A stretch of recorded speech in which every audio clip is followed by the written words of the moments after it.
I saw Chloe today. She looked like a ghost. Good. She deserves it. But seeing her made my stomach clench even now. It's been 6 months since she called me boring. 6 months since my world ended, and then began again on a yacht with Sarah, her best friend. I should be ecstatic. So why do I feel like someone just carved out my heart again? This whole story started with a single brutal word. Boring. Not I don't love you anymore. Not we're just too different. Not even I found someone else. Just boring. We were sitting in my beat-up sedan parked by the old oak tree near the lake, the spot where we had our first kiss, the spot where I told her I loved her, the spot where I planned to propose someday. The air was warm, the sun was setting, painting the sky in fiery oranges and purples.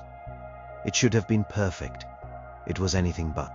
Chloe had been quiet for a while, picking at a loose thread on her jeans. I thought she was tired, maybe had a bad day at work. I reached over to hold her hand, my thumb tracing circles on her knuckles, a habit she always said she loved. She pulled her hand away. Not sharply, not angrily, but, like my touch, burned her. My heart immediately plummeted. I knew something was wrong. This wasn't the Chloe I knew. This wasn't the girl who would text me missing you, just an hour after I dropped her off. Alex, she started, her voice flat, devoid of the usual sparkle. We need to talk, classic breakup line. My stomach dropped to my feet. I tried to sound calm, but my voice came out shaky. What's up, Chloe? She sighed, a long, drawn-out sound that seemed to carry all the exhaustion in the world. She turned to face me, and her eyes, usually so full of life, looked hollow. I can't do this anymore, she said. My mind raced. Do what? What are you talking about? I gripped the steering wheel, my knuckles white. Us, this, everything. She gestured vaguely between us. I am not happy. Tears started to well up in my eyes, hot and stinging. I thought we were good. We just talked about that trip to Paris. We talked about getting a dog. My voice cracked, she shook her head. That was just talk, it wasn't real for me anymore. What changed? I pleaded, desperate for an answer, for a reason, for anything I could fix. Tell me what I did wrong. I'll change anything. Please. She looked out the window at the setting sun. Her profile was so beautiful, so familiar, and suddenly so distant. It's not about what you did wrong, Alex. It's about you. My breath hitched. Me? What about me? She finally turned back to me, and her eyes, though still hollow, now held a hint of something cold, something almost contemptuous.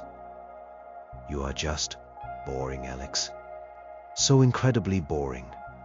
The word hit me like a physical blow. It sucked the air out of my lungs. Boring. Not mean, not cruel, not even angry. Just dismissive. Like I was a dull book she'd tried to read and given up on. Like I was a broken toy. My mind reeled. Boring. I took her on adventures. We hiked. We went kayaking. We explored Old Town. Cooked her favorite meals. Listened to her talk about her dreams for hours. Stayed up late just to watch movies with her, even when I was exhausted. I tried to make her laugh every single day. I remembered the time I dressed up as a giant hot dog, just to surprise her at her work picnic. She'd laughed until she cried that day. Was that boring? Boring! I finally managed to croak, the single word tasting like ash in my mouth. What are you talking about? Exactly, she said, a bitter laugh escaping her lips. You don't even get it. Tude here is no spark, no excitement, no spontaneity. Every day is the same. Predictable. It's just meh. She shivered, as if the thought of my existence was genuinely chilling. I need more, Alex. I need passion. I need someone who makes me feel alive, not someone who just makes me feel like I am stuck in a rut. She opened the car door. I am sorry, I just can't pretend anymore. And with that, she got out. She didn't slam the door. She just closed it gently, almost politely, as if she was leaving a casual acquaintance's house after a dull conversation. Then she walked away. Didn't look back. Didn't hesitate. Just walked away, leaving me alone in the car.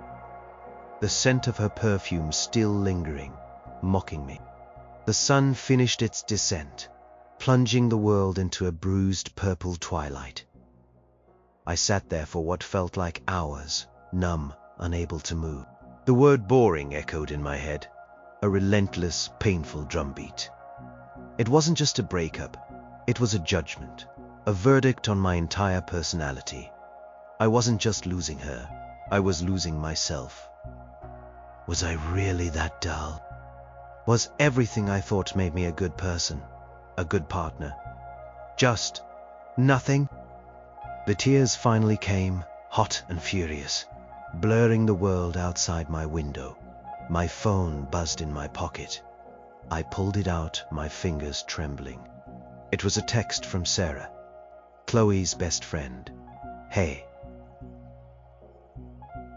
You guys still at the lake? Chloe said she was meeting you there after work. Everything okay? She seemed a little off earlier. The Mew. She was the one who listened when Chloe talked about our relationship. The one who sometimes offered a different perspective, a more understanding one. She was Chloe's rock. And in many ways, she'd become a quiet, steady presence in my life too. A sort of bonus friend through Chloe. I thought about replying, about telling her everything right then. About how her best friend just shattered me into a million pieces. But I couldn't. I just couldn't form the words. I put the phone down, my hand shaking. The darkness outside deepened. The world felt like it was closing in, leaving me with nothing but the echo of that devastating word. Boring. And for the first time, a flicker of something else sparked in the depths of my despair. Something cold and sharp. A tiny, dangerous thought. Who was Chloe to judge me? Who was she to decide I was boring? I would show her. I didn't know how, but I would. This was not the end. This was the beginning of something new. Something she would never see coming. The next few days were a blur of grief and disbelief. I called Chloe a dozen times, sent texts begging her to talk, to explain, to just let me understand. No replies, nothing. It was like she'd vanished, taking a piece of my soul with her. I couldn't eat, couldn't sleep. My apartment felt huge and empty without her presence, without the little things that reminded me of her. Her hair ties on my dresser, the silly mug she always used, the blanket we shared on the couch. Every corner held a memory, each one a fresh stab of pain. My friends tried to help. They brought me food, made me go for walks, listened patiently as I repeated the same story, trying to find a different ending. But no one truly understood the sting of that one word, boring. It wasn't just a rejection, it was an invalidation. It felt like she was saying my very existence was flawed. My mom called, worried. I tried to sound strong, but she heard the tremor in my voice. Give her space, honey, she advised. If it's meant to be, she'll come back. But I knew, deep down, Chloe wasn't coming back. The way she'd walked away, so final, so dismissive. She was done. 3 days after the breakup, when I was at my lowest, staring at the ceiling, wondering if I'd ever feel anything but this crushing emptiness again, my phone buzzed. It was Sarah. I almost didn't answer. I wasn't ready to talk to anyone, especially not someone so closely tied to Chloe. But then I thought, maybe she's calling about Chloe. Maybe Chloe told her something. I needed answers. I picked up. Hey, Alex. Sarah's voice was soft, hesitant. Chloe told me what happened. I am so sorry. My throat tightened. So Chloe had talked. What had she said? Had she spun some story about me being clingy or needy? She told you? I managed, my voice raspy. Yeah. She said you guys broke up, that she just didn't feel it anymore. Sarah paused. She didn't give me a lot of details. Just that it was over. She sounded genuinely upset for me. I just wanted to check in. Are you okay? I know how much she meant to you. That's Sarah, always thinking of others. She was such a stark contrast to Chloe's self-centeredness sometimes. I remembered once Chloe had promised to help Sarah move apartments. But at the last minute, Chloe got invited to a party and bailed. Sarah hadn't complained, just quietly found other friends to help. I'd even stepped in for a few hours that day, surprised Chloe would leave her friend hanging. No, I admitted, my voice breaking. No, I am not okay, Sarah. I am completely devastated. Oh, Alex, she sighed, and I could almost hear her genuine sympathy in her tone. I am so sorry. I can't imagine how you must be feeling. She paused again. Look, I know you probably don't want to see anyone right now, but I was just about to order some pizza. Do you want me to bring some over? No pressure, just a thought. Pizza. It was such a normal, everyday thing. And yet, the offer felt like a lifeline in my sea of despair. It wasn't advice, it wasn't judgment, just a simple, kind gesture. Yeah, that would be good, Sarah. Thank you. Of course, she said, and I could almost hear her gentle smile. What kind do you want? So Sarah came over. She brought 2 large pizzas, my favorite soda, and a big bag of chips. She didn't try to make me talk. She just sat on the couch across from me, quietly eating her slice, watching whatever mindless show was on television. When I did start talking, rambling about Chloe, about the breakup, about that awful word, boring, she listened. Really listened. She didn't interrupt, didn't offer platitudes. She just nodded, her eyes soft with understanding. Boring, she repeated softly when I finally got to that part. Her brow furrowed. Alex, you are anything but boring. You are one of the most thoughtful, kind, fun people I know. Chloe. She can be a bit dramatic sometimes, you know. She likes a lot of excitement. Maybe she just misunderstood you. Her words, so simple, so genuine, were like a balm on my wounded soul. No one else had disagreed with Chloe's assessment so directly, so convincingly. They just told me I was great, but Sarah actually argued with Chloe's premise. She said I had no spark, no passion, I mumbled, staring at my half-eaten pizza. Sarah shook her head. That's not true. Remember that time you organized that surprise birthday party for her? The one with the bouncy castle and the ridiculous cake? That was amazing. Or when you learned to play her favorite song on the guitar just to serenade her. That's spark, Alex. That's passion. Hearing her list these things I'd done for Chloe, things Chloe had loved at the time, felt like a tiny crack opening in the dark wall that had built around me. Sarah was seeing me, truly seeing me, separate from Chloe's harsh judgment. She wasn't just Chloe's best friend, she was Alex's friend too. We talked for hours that night, not just about the breakup, but about everything. About our jobs, about our families, about our dreams. She told me about her own recent disappointments, about a tough project at work, about a minor falling out with her sister. It wasn't a pity party, it was just 2 people connecting, finding common ground. I realized then that while I'd known Sarah through Chloe, I'd never really known Sarah. Not like this. Chloe was always the center of attention, the one with the big personality. And Sarah was always quietly supportive in the background. But here, in my messy living room, Sarah was the focus, her quiet strength and empathy shining through. She was a good listener, a thoughtful speaker, and she had a dry wit I'd never noticed before. We even shared a laugh or two, something I thought I wouldn't do for weeks. When she finally left, late that night, the apartment didn't feel quite as empty. The sting of boring was still there, but it was dulled, softened by Sarah's unwavering belief in me. She didn't try to fix me, she just showed up.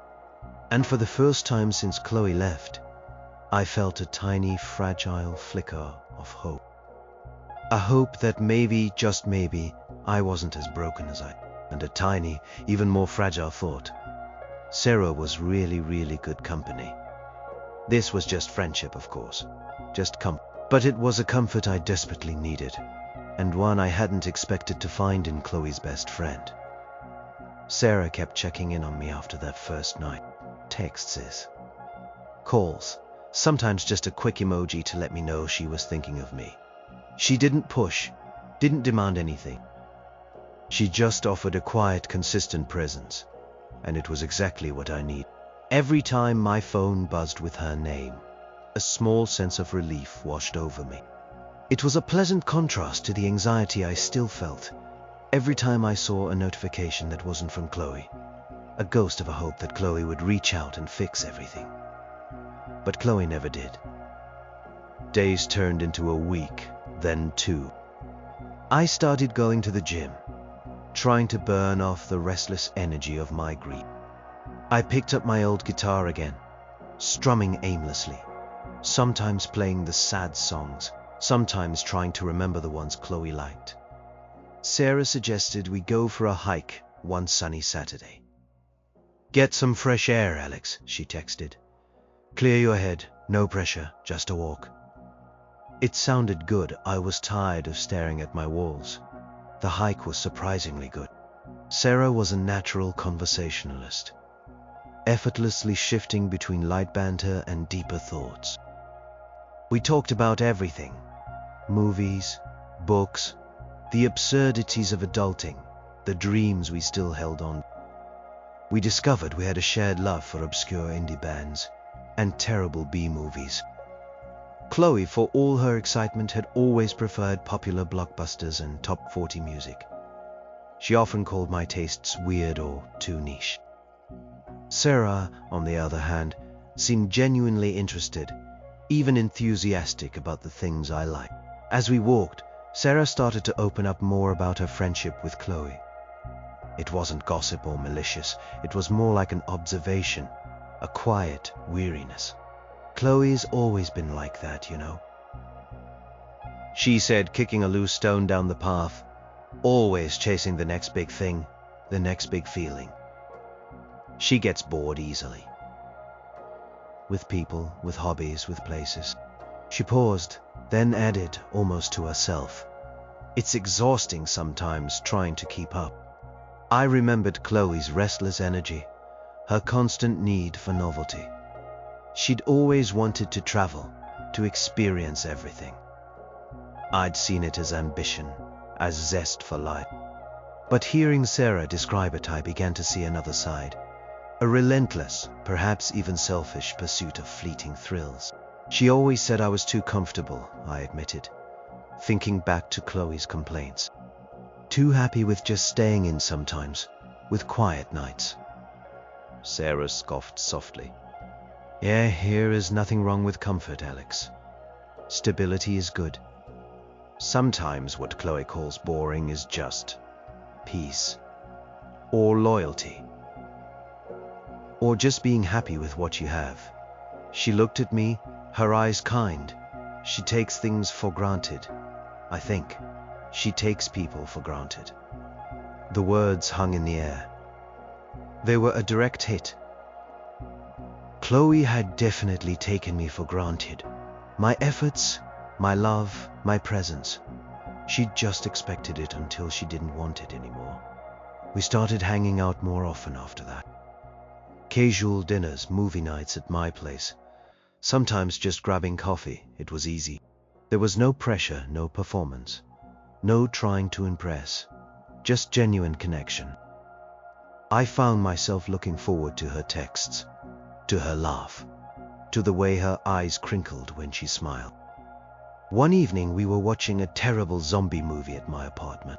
We were sitting on opposite ends of the couch, but close enough that our knees occasionally brushed. A jump scare happened, and I instinctively reached out, grabbing her arm. She gasped. And then we both burst out laughing at my reflex. My hand lingered on her arm for a moment longer than necessary. Her skin was warm. I felt a jolt, a little electric current that had nothing to do with fear and everything to do with something new, something surprising.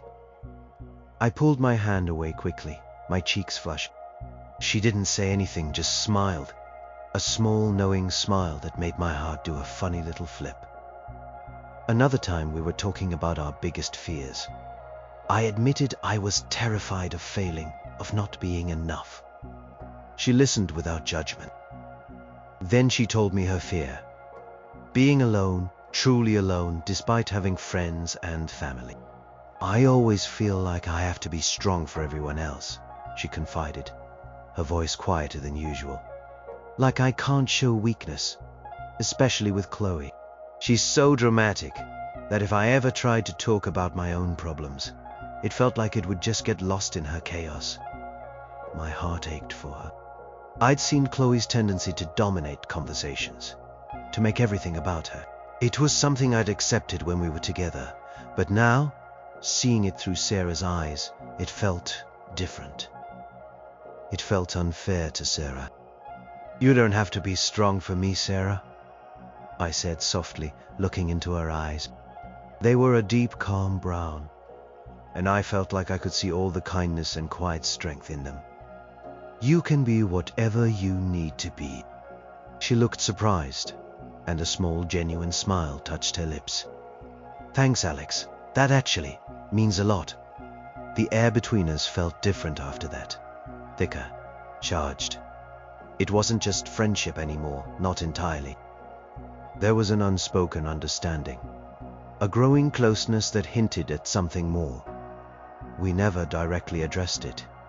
We just let it simmer, a quiet warmth building between us. I knew it was dangerous territory. She was Chloe's best friend. Chloe, who had just ripped my heart out.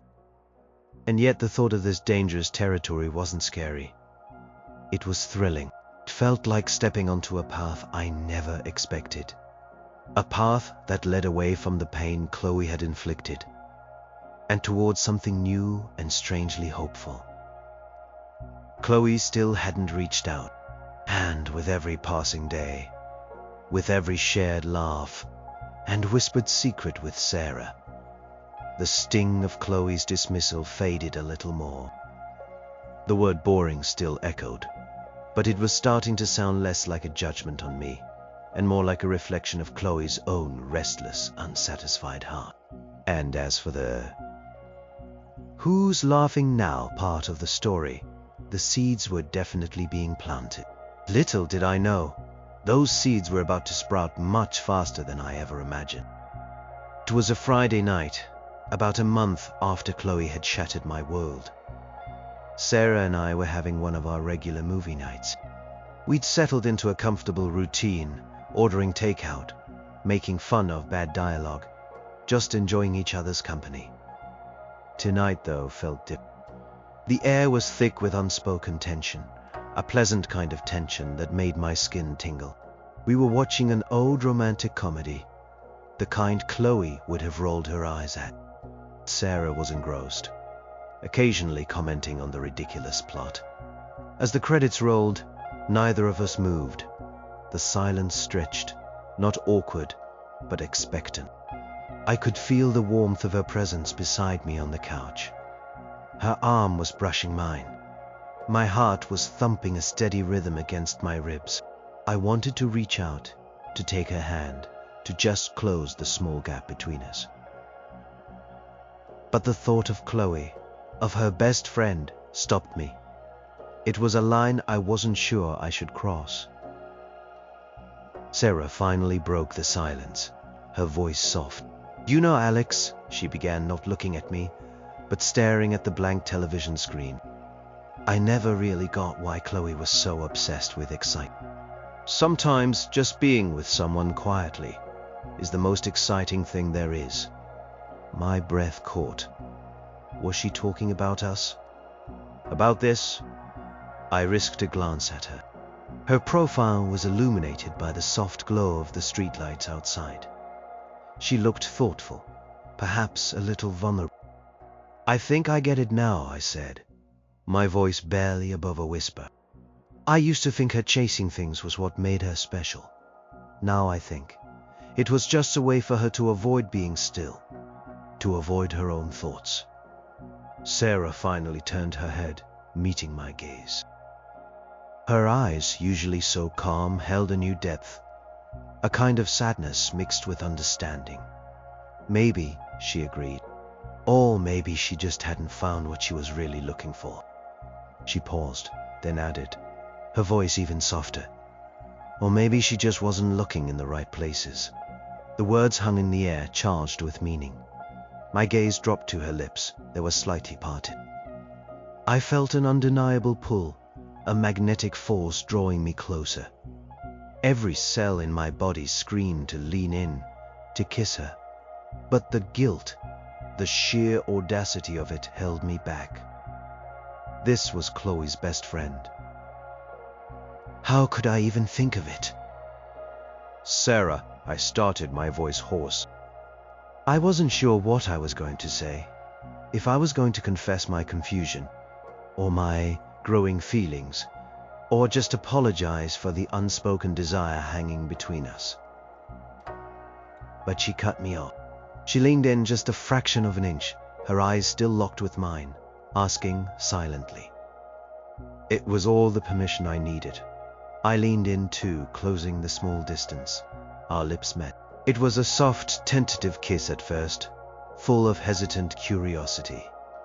Then, as her hand came up to cup my cheek, it deepened. It wasn't a passionate, fiery kiss like the ones I'd shared with Chloe. This was different. It was gentle, yet firm. Tasted of comfort, of understanding, of a quiet, profound connection that felt deeper than any superficial spark. It felt like coming home. When we finally broke apart, our foreheads rested against each other. My heart was hammering, a frantic drumbeat against my ribs. Her breath was warm against my face. Ow, she whispered, her voice a little shaky, a little breathless. Yeah, I managed, equally breathless. Wow. The guilt immediately started to creep in, a cold finger tracing my spine. Chloe, how could I? But then I looked at Sarah, her eyes still closed, a small blissful smile playing on her lips. And the guilt receded, replaced by a fierce wave of tenderness, of a feeling I hadn't thought possible so soon after my heartbreak. Are we really doing this? I asked, my voice still a little hoarse. Sarah opened her eyes, and they were shining. Are you saying you don't want to? She teased gently, though there was a hint of nervousness in her tone. No. I said, perhaps a little too quickly, a little too emphatically. No, it's complicated, right? With Chloe, Sarah sighed, a soft sound. Yeah, it is. But are you happy, Alex? She looked at me, her expression serious. Are you happy right now? I considered her question. Happy? Maybe not completely, not yet, but something close, something warm and hopeful and incredibly right. Yes, I said, meeting her gaze. I am. For the first time in a long time, I am. She smiled, a genuine, radiant smile that lit up her entire face. Me too, she confessed softly. More than I thought I would be. We spent the rest of the night talking, curled up on the couch, her head on my shoulder, my arm around her. We talked about what this meant, about the risks, about how Chloe would react. Sarah admitted she'd had feelings for me, quiet ones, for longer than she cared to admit. That she'd always liked my steady kindness, the way I genuinely listened, the way I made Chloe laugh, even if Chloe eventually dismissed me. She'd seen the real me, not just the boring version Chloe had painted. My heart swelled. She saw me, the real me, not the broken, boring version I thought I was. We decided to take things slow, to keep it a secret for now. It felt sneaky, almost wrong. But the pull between us was too strong to ignore. We both knew the consequences would be immense, if Chloe ever found out. But in that moment, in the quiet intimacy of my living room, with Sarah's head resting on my shoulder, it felt worth it. It felt like a defiance against the boring label, a bold step into a future Chloe would never have imagined for me. This was the turning point. Quiet comfort had morphed into something electric, something undeniable. Chloe had called me boring. But with Sarah, I felt more alive, more seen, and more desired than I had in years. The game was officially on. Our secret relationship felt like a thrilling, dangerous game. Every text, every stolen glance, every hushed phone call was charged with a heightened sense of excitement. We became masters of deception, coordinating our schedules like spies. Dinners at out-of-the-way restaurants, where we wouldn't run into mutual acquaintance. Nights at her place or mine, always with the blinds drawn, the lights low. Walks in parks, miles away from our usual haunts. It was exhilarating, in a way Chloe's excitement never truly was. This wasn't about chasing the next fleeting high. It was about building something real and quiet, under the cloak of secrecy. The fear of being discovered was a constant hum beneath the surface, but it only seemed to amplify the intensity of our connection. Every moment together felt precious, stolen. We learned so much about each other during those weeks. Sarah opened up about her dreams of becoming an artist, a passion she'd put on hold due to family expectations. She showed me her sketchbooks, filled with incredible, intricate drawings that were full of life and emotion. I was blown away. This was a side of her Chloe, rarely if ever acknowledged. Chloe often dismissed Sarah's art as a nice hobby. I, on the other hand, saw it as a reflection of Sarah's deep, vibrant soul. I talked about my own quiet ambitions, the novel I'd always wanted to write, the photography passion I'd let fade. Sarah encouraged me, genuinely, to pick up my camera again. "Your eye is incredible, Alex," she said one day, looking through some old landscape photos on my phone. "Don't let that talent go to waste." With her, I felt seen, appreciated, valued for who I truly was, not for who someone else wanted me to be.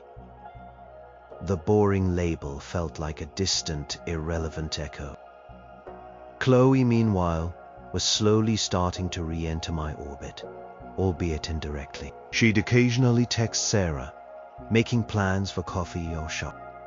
Sarah would always reply cheerfully, never giving a hint of our secret. It was a strange dance, and sometimes I felt a pang of guilt for putting Sarah in such an awkward position. But then I'd remember Chloe's casual cruelty, her dismissal of me, and the guilt would fade, replaced by a stubborn resolve.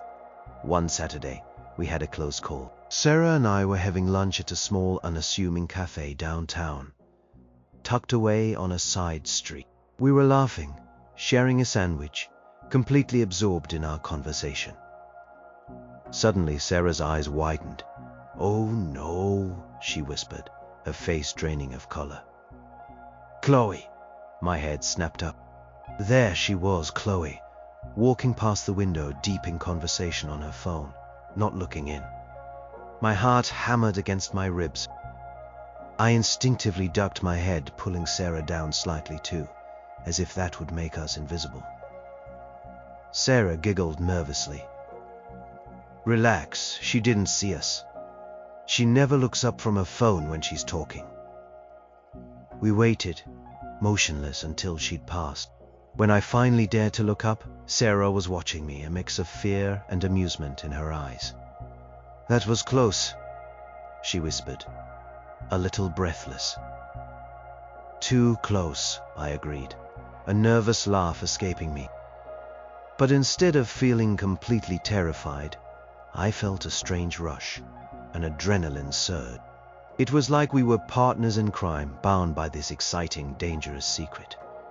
We decided then that we needed to be even more careful. No more public places, at least not for a while. Our dates moved mostly to our apartments or secluded spots far outside the city. Meant fewer spontaneous outings, but it also meant more intimate, meaningful time together. We cooked together, watched the sunrise from my balcony, spent hours just talking, holding each other. Our physical connection deepened too, a natural progression of the emotional intimacy we were building. With Sarah, intimacy wasn't about fireworks or grand gestures. It was about gentle touches, lingering gazes, a profound sense of safety and acceptance. It was the opposite of boring. It was real. Sometimes Sarah would still go out with Chloe. She'd come back to me later, sometimes with a sigh, sometimes with a quiet shake of her head. "She's still looking for something, Alex," Sarah said one night, after a particularly long coffee session with Chloe. "Always something more." She was talking about wanting to backpack through Europe, then maybe start a new business. Always the next big adventure, never just content. It was a stark contrast to how Sarah and I were finding contentment, in the quiet moments, in simply being together. It was becoming clear that Chloe's definition of excitement was very different from ours. It wasn't about depth for her, but breadth. And it was a realization that hardened my resolve. Chloe had thought I was boring because I found joy in stability, in depth, in quiet moments. Sarah found joy in those same things with me. This wasn't just revenge anymore. It was about proving Chloe wrong, not just to her, but to myself. That I wasn't boring, that my quiet heart was capable of fierce love, and that someone truly amazing could see that and choose it. Our secret relationship was becoming less about spite and more about genuine love. But the spite was still a powerful undercurrent, a dark, satisfying counterpoint to the blossoming happiness. I knew, deep down, that this secret wouldn't last forever, and when it finally exploded, it was going to be epic. The thought sent a shiver down my spine. A good shiver.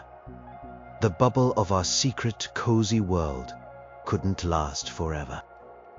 Chloe, with her sharp instincts and tendency to overthink everything, slowly started to pick up on little inconsistencies. At first it was subtle, a passing comment, a curious look.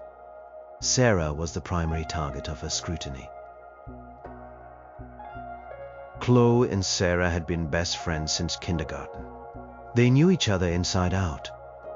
Chloe knew Sarah's habits, her patterns, her tells, and Sarah, despite her best efforts, was starting to slip. It began with Sarah being busy more often. "Oh, I can't do brunch Sunday, Chloe, I have plans." Chloe would press for details. "Plans with who? What are you doing?" Sarah, ever vague, would say just chilling, or helping a friend out. Chloe wasn't stupid. She knew Sarah well enough to know that chilling usually involved her, or at least a specific group of friends. The new vagueness was a red flag. Then there were the small changes in Sarah. She seemed happier, lighter, with a new spark in her eyes. Chloe, who thrived on being the center of her friends' emotional lives, probably felt the shift. Sarah wasn't bringing her usual low-key drama, or seeking Chloe's advice as much. She seemed self-contained, content. That would definitely irk Chloe. One afternoon, Chloe called me. My heart nearly stopped. It was the first time she'd called me since the breakup months ago. I hesitated, then answered, my voice carefully neutral. Hey Chloe, what's up? Alex, she said, her voice a little too casual. Just calling to see how you are. Sarah mentioned you are doing well. My stomach clenched. Sarah had mentioned me? What exactly had she said? Yeah, I am good, I replied, trying to sound nonchalant.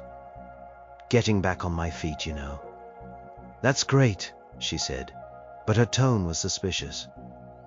You've been hanging out a lot with Sarah, huh? She seems to be spending a lot of time at your place. My blood ran cold. Had she seen us? Heard something? What? No, not really, I lied clumsily. She helped me out a few times right after the breakup, and we grabbed coffee a couple of times. You know, as friends. Right, Chloe said, her voice laced with skepticism. Friends? Funny, she never used to spend this much time with your friends. She always said you had boring taste in people too. The insult stung, even now, but beneath the sting was a growing anger. She was trying to dig, trying to catch us. I refused to give her any. Look, Chloe, I don't know what you are implying, but Sarah's been a really good friend to me during a tough time. That's all.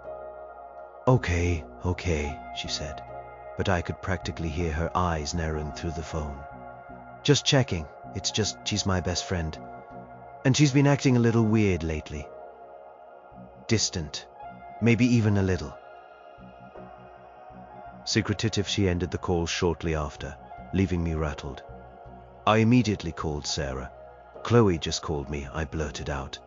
She's suspicious. She asked about us, about you being at my place. Sarah cursed softly. Damn it. I knew she was getting nosy. She was asking me all week why I was so happy, where I was spending all my time. What did you tell her? I asked, my voice urgent. Nothing. Just vague stuff. That I was busy seeing other friends. But she's like a bloodhound when she smells something. We need to be more careful, Sarah, I said. If she finds out. I know, she interrupted, her voice tight with worry. I know, Alex. But what do we do? We can't just stop seeing each other. We didn't stop. We couldn't. The connection we had built was too precious, too real. But the fear grew. Our dates became even more secretive. Our public interactions almost non-existent. We had to pretend to be mere acquaintances. If we ran into each other, it was agonizing. Tension ratcheted up further when Chloe started inviting Sarah and me to group hangouts that included her. It felt like a test. We'd show up, pretend to barely acknowledge each other beyond a polite nod, then spend the whole evening subtly avoiding eye contact, keeping our distance. It was exhausting. One night, at a casual pub night with a group of mutual friends, Chloe cornered Sarah by the bar. I watched from across the room, my heart in my throat. Chloe was doing that thing she did when she was interrogating someone. Leaning in close, her gaze intense, almost predatory. I couldn't hear what they were saying, but I saw Sarah's shoulders hunch slightly, her posture becoming defensive. Then, Chloe pointed in my direction. Sarah's head snapped towards me for a split second, her eyes wide with a warning. I quickly looked away, pretending to be engrossed in a conversation with someone else. A few minutes later, Sarah came over to me, her face pale. She asked me directly, Sarah whispered, her voice trembling, if we were more than friends. She said, someone saw us at that cafe a few weeks ago holding hands. My stomach dropped. So someone had seen us. Someone talked. What did you say? I asked, dread coiling in my gut. I denied it, Sarah said, her jaw tight. I told her they must have been mistaken, that we were just talking. Maybe my hand brushed yours. I told her she was being paranoid. And did she believe you? I asked, although I already knew the answer. Sarah shook her head, a grim expression on her face. "I don't think so," she said. "If you are lying to me, Sarah, you are not just betraying me, you are betraying our entire friendship." "I swear, Alex." She looked like she was about to cry. It was awful. The weight of the situation crashed down on me. This wasn't just a game anymore, this was serious. Chloe was heartbroken, but also furious. Her best friend, her ex-boyfriend. The ultimate betrayal. The thought of Chloe's impending heartbreak should have made me ecstatic. A vindication of her boring comment. Seeing Sarah so distressed, feeling her genuine pain at having to lie to her best friend, made me feel a different kind of ache. This revenge was going to come at a cost, a very high cost. And I knew with chilling certainty that the reveal was no longer a question of if, but when. And it would be explosive. The tension after that pub night was unbearable. Chloe went radio silent on Sarah for a few days, which was unprecedented for them. Sarah was a mess, torn between her loyalty to me and her long-standing friendship with Chloe. I tried to reassure her, telling her we'd get through it, but I knew it was a hollow comfort. We both knew the storm was coming. It came on a Tuesday. I was at work, trying to focus on a spreadsheet when my phone rang. It was Chloe. I answered, my heart pounding a frantic rhythm against my ribs. "Alex," she said, her voice dangerously calm. Too calm. "We need to talk. All three of us, my place. In an hour." It wasn't a request. It was an order. I looked at the clock. An hour, the final showdown. "What's this about, Chloe?" I tried to sound innocent, but my voice wavered. "You know exactly what it's about," she snapped, her voice losing its calm facade, a raw edge creeping in. "Don't play dumb with me. Just be there. And don't you dare try to warn Sarah." She hung up before I could respond. My hands were shaking as I packed up my bag. This was it.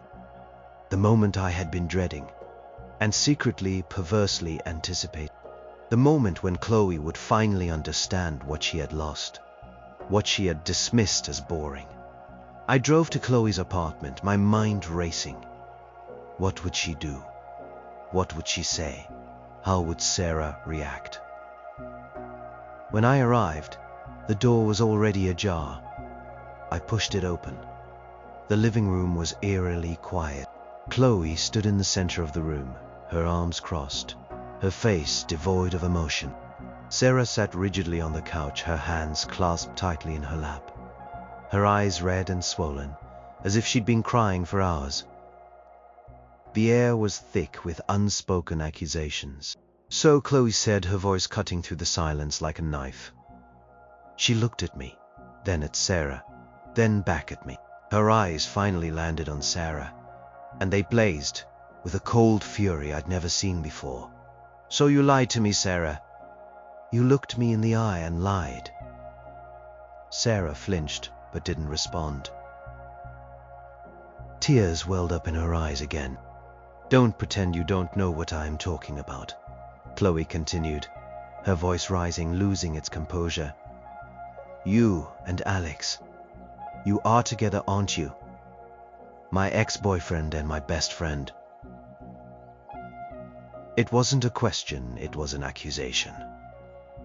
Sarah finally looked up, her voice a raw whisper.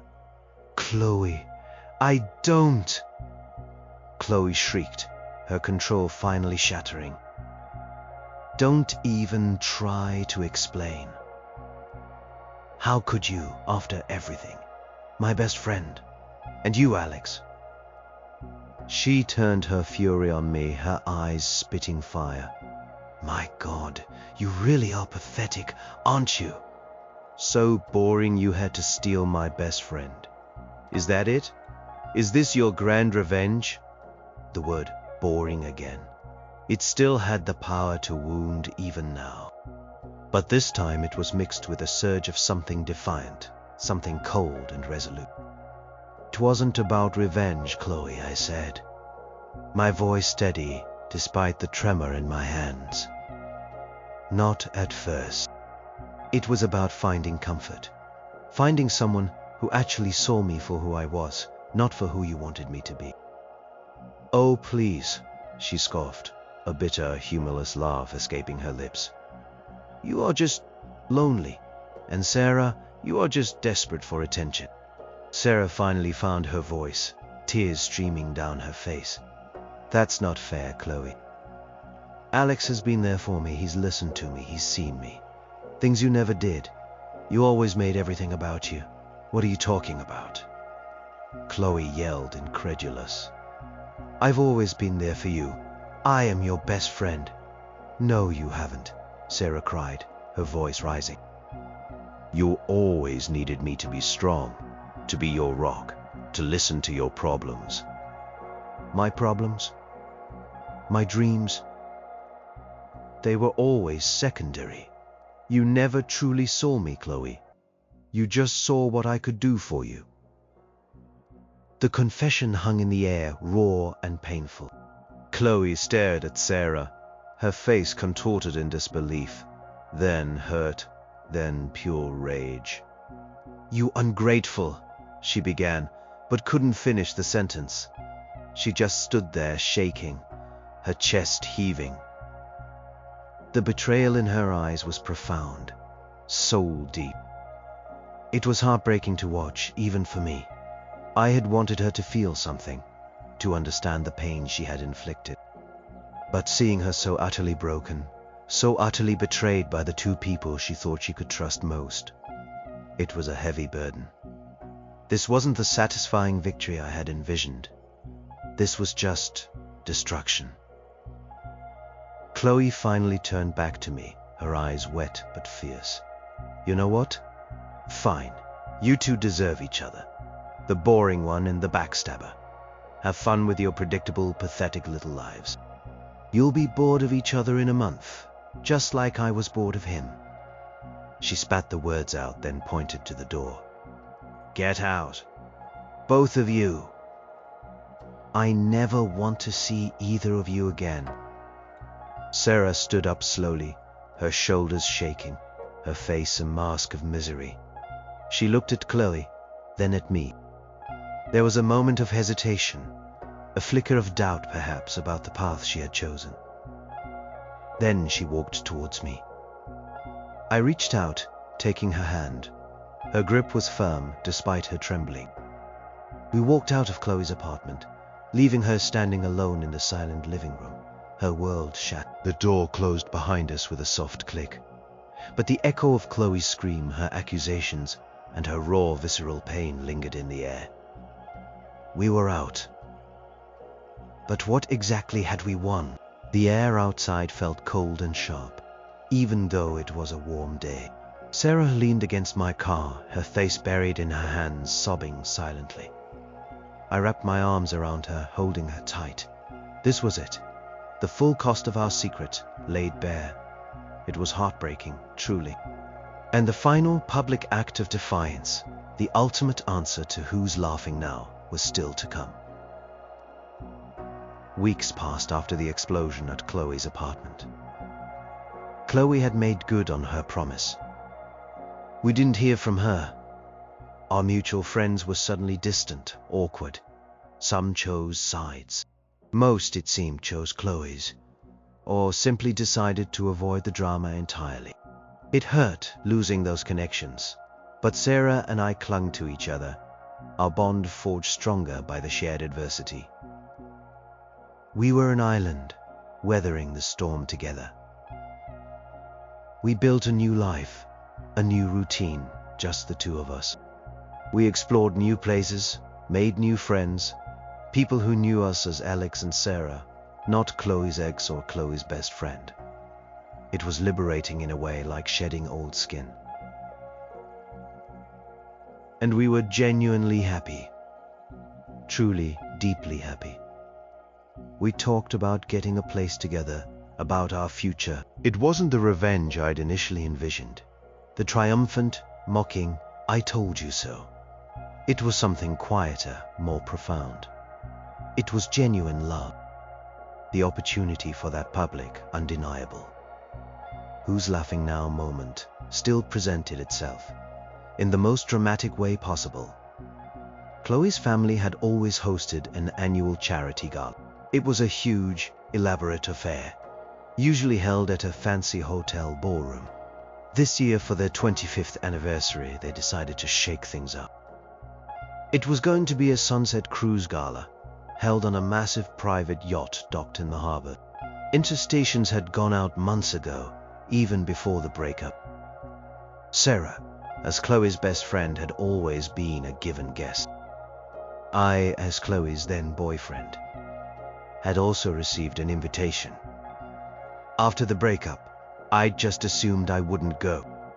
And Sarah, after the confrontation, certainly wasn't expecting to go either. But then, a week before the event, something unexpected happened. Sarah received a personal handwritten note from Chloe's mother.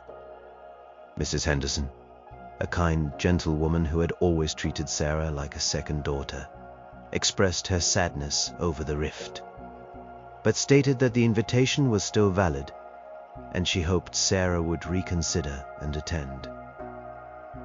"You are like family, dear," the note read. Sarah showed it to me, her eyes wide. "What do I do?" she asked. I hesitated. This was it, the chance, the ultimate public statement. "You go," I said, my voice firm, "and I'm going with you." Sarah looked at me, surprised. "Alex, are you sure? It'll be a scene. Chloe will be there. Her whole family." "Exactly," I said, a grim determination setting in. She called me boring. She took everything away. Let her see what boring looks like now. Let her see us together, thriving. Sarah still looked nervous, but a flicker of resolve, of defiance entered her eyes. "Okay," she said, a small smile playing on her lips. "Okay, let's do it." We bought new outfits. I got a sharp suit, tailored perfect. Sarah found a stunning deep blue gown that made her eyes sparkle and hugged her figure in all the right places. She looked absolutely breathtaking. On the night of the gala, the yacht glittered under the setting sun, a magnificent spectacle. We walked up the gangplank hand in hand, a silent pact between us. The air on deck was filled with the murmur of conversation, the clinking of glasses, the soft strains of a jazz band. People were mingling, laughing, and then we saw her. She was standing near the railing, talking animatedly with a group of friends. She looked stunning, as always, in a shimmering silver dress. Her back was to us. "Ready?" I whispered to Sarah. She squeezed my hand, a nervous but determined smile on her face. "As I'll ever be." We walked slowly, deliberately into the crowd, making our way towards the bar, which was strategically located near Chloe's group. As we passed, a few heads turned. Gasps rippled through the air. People stopped talking, their eyes widening in shock. The whispers started. "Is that Alex?" And Sarah, together. Oh my God. Chloe, sensing the sudden shift in atmosphere, turned around. Her eyes swept over the crowd, confused, then landed on us. Her smile faltered. Her eyes widened, first in disbelief, then in dawning horror. She saw me, arm in arm with Sarah. My hand was resting casually, possessively at Sarah's waist. Sarah was leaning into me, her head tilted up, a serene smile on her face. We looked like a perfect, happy couple, radiant and confident. Chloe's face went completely white, her jaw dropped. Glass she was holding slipped from her fingers, shattering on the polished deck with a loud crash that echoed through the sudden silence. Everyone turned to look. All eyes were on Chloe, then on us. Chloe stared, unblinking, her eyes fixed on Sarah's hand intertwined with mine. The realization hit her full force in that single shattering moment. Her ex, her best friend, together, on her family's yacht, the ultimate public betrayal. A choked gasp escaped her lips. Her eyes, usually so vibrant, were now filled with a raw, agonizing pain.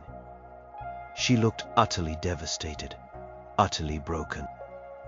In that moment, seeing the complete and utter devastation on her face, I felt a surge of triumph, a cold, hard satisfaction. This was it.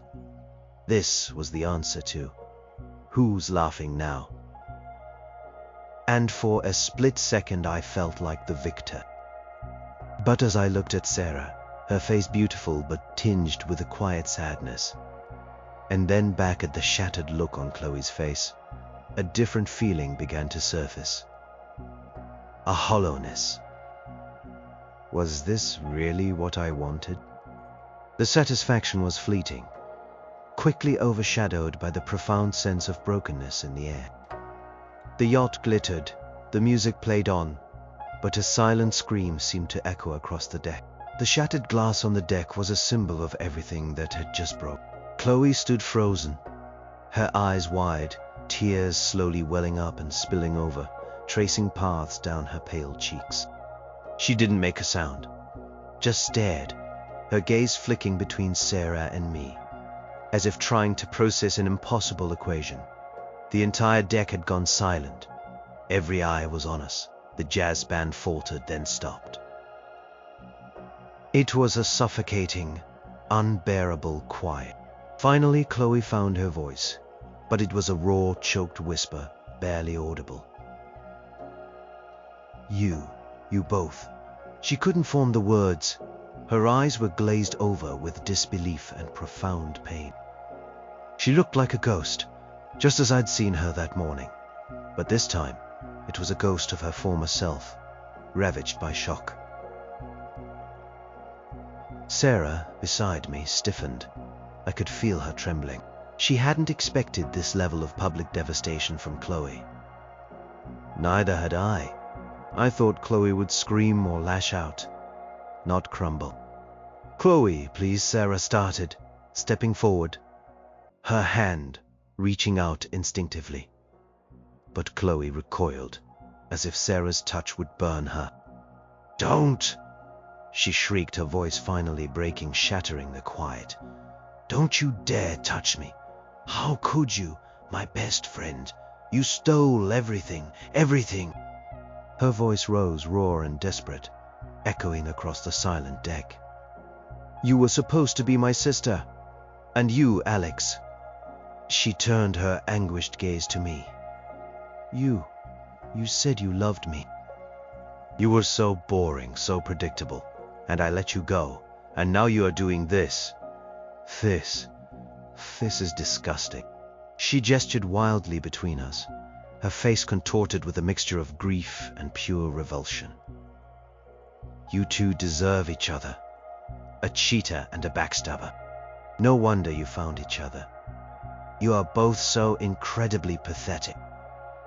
The words were venomous, but they were laced with so much pain that they just sounded like a wounded animal's cry.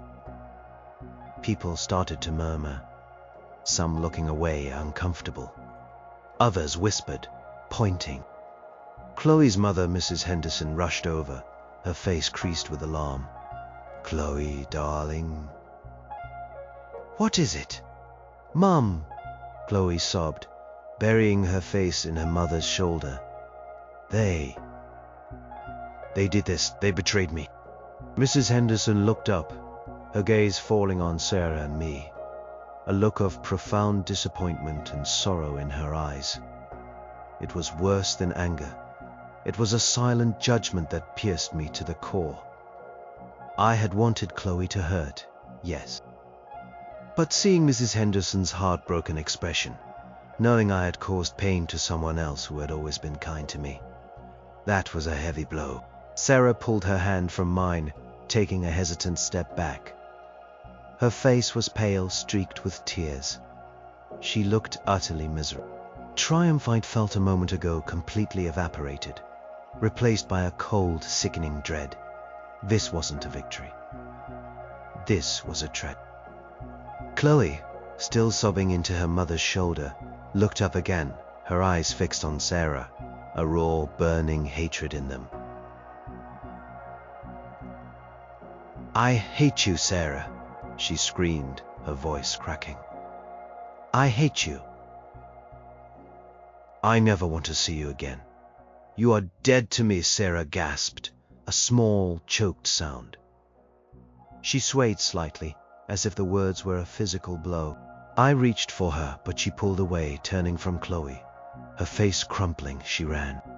She pushed through the crowd blindly, tears streaming down her face, disappearing into the yacht's interior. I stood there stunned.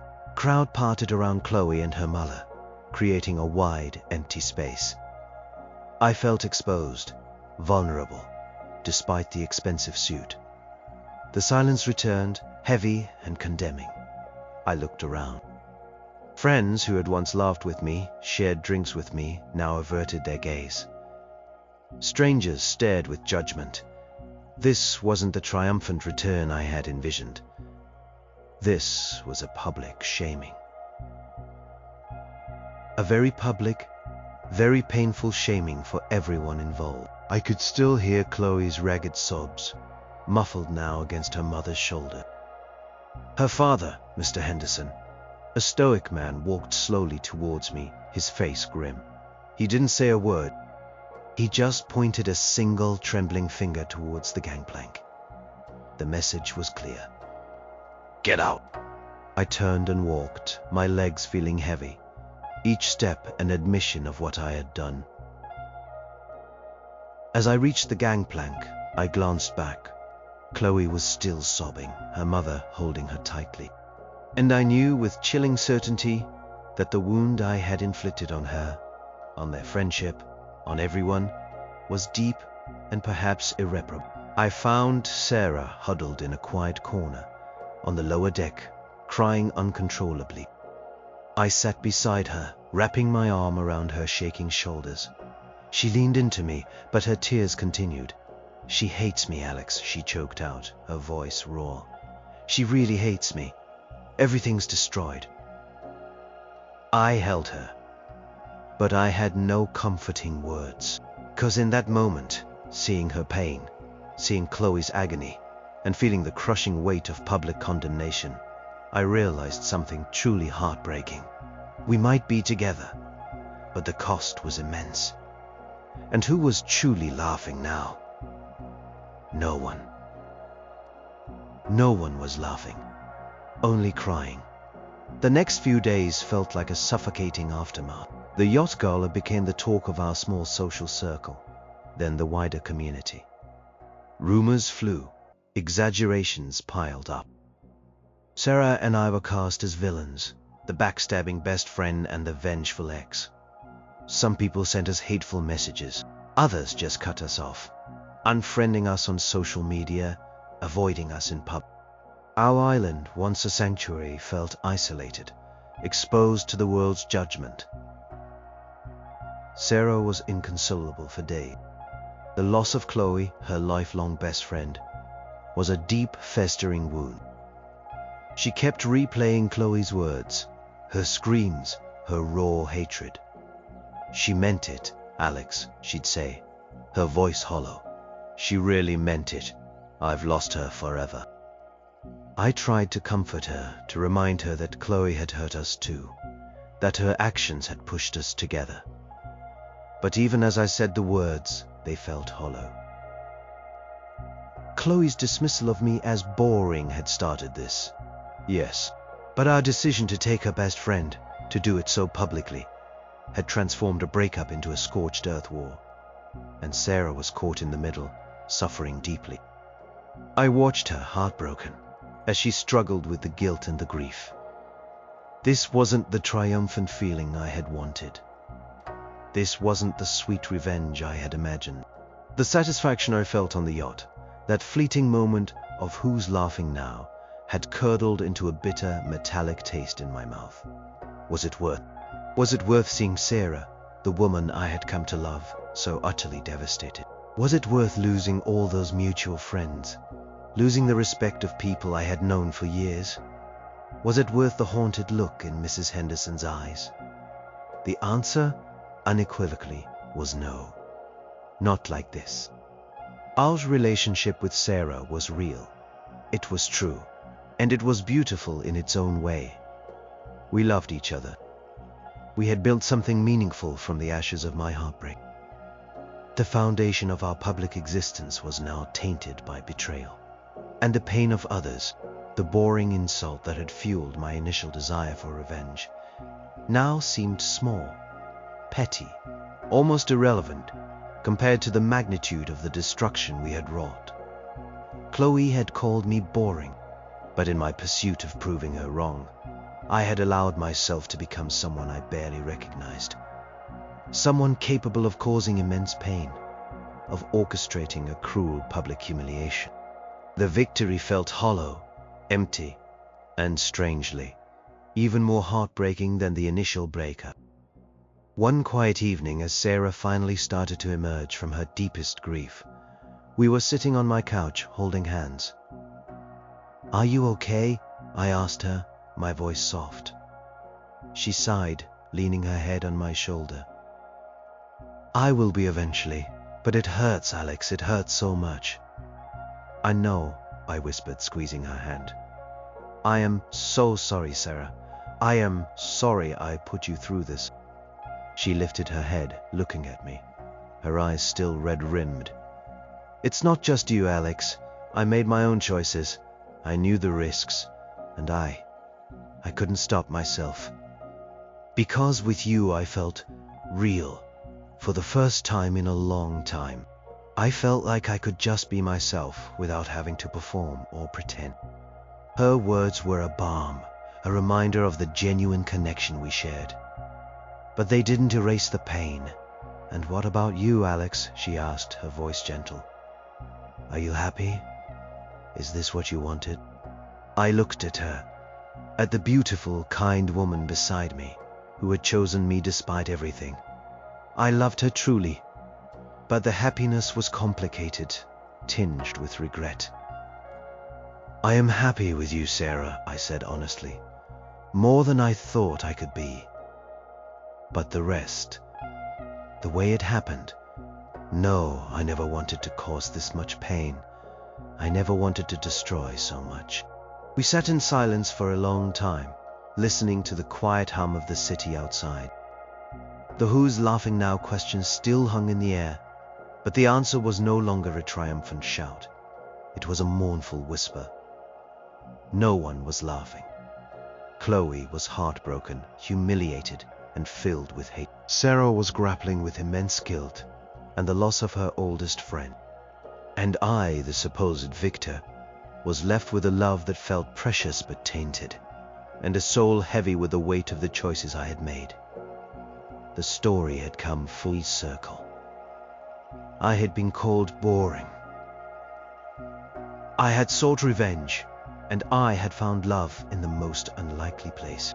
But the price of that love, and of that hollow victory, was far higher than I could have ever imagined.